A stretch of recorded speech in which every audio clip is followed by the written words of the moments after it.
বিশেষ করে মনে রাখবেন যে এখন ঈদের রমজান মাস চলছে। এখন এমনিতে আর কোনো উৎসব নেই রমজান মাস ছাড়া। টুকটাক এগুলো আছে, রবীন্দ্র জয়ন্তীগুলো আছে, এগুলো তো আছে, এগুলো তো একটু হবেই। সুতরাং সেক্ষেত্রে আমরা বলবো যে আগেরবারও যেমন আমার সংখ্যালঘু ভাই বোনেরা অনেক মন দিয়ে অনেক সাহায্য আমাকে করেছিলেন, ইমাম সাহেবদেরও বলবো যে পুজো কমিটিগুলোকেও অনেক হেল্প করেছিল।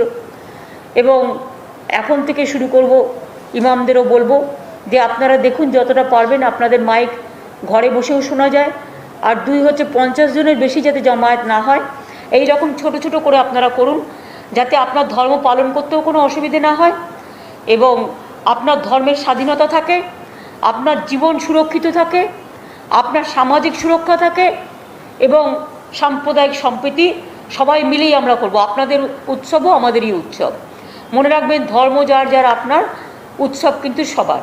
সুতরাং আমি আলাপনকে বলবো যেটা একটা ইমামদের নিয়ে এবং ধর্মগুরু যারা আছে, বিশেষ করে সর্বধর্ম সমন্বয় একটা মিটিং যদি করা যায়, এখানে ডেকে নাও, সোমবার দিন যদি করা যায় তাহলে 3টের সময় একটা মিটিং ডেকে দাও, এখানে বেলুড় মঠ, ভারত সেবাশ্রম, হিন্দু মুসলিম শিখ ইসাই সব কমিউনিটিগুলোকে একটা ডেকে দাও।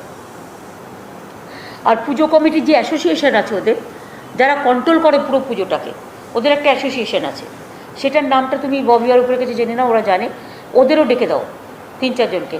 আর একটা হচ্ছে পোস্তা বাজার কমিটির 2 জনকে ডেকে দাও। হ্যাঁ, ফোরাম ফর দুর্গোৎসব ওইটাই আমি বলছি।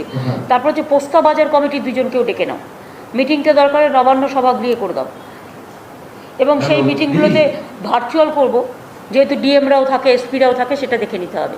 সোমবার দিন 3টে, সোমবার দিন কত তারিখ পড়ছে? 11 তারিখ। ঠিক আছে, ঠিক আছে। কালকে নবান্ন স্যানিটাইজেশন আছে, দেখা হবে।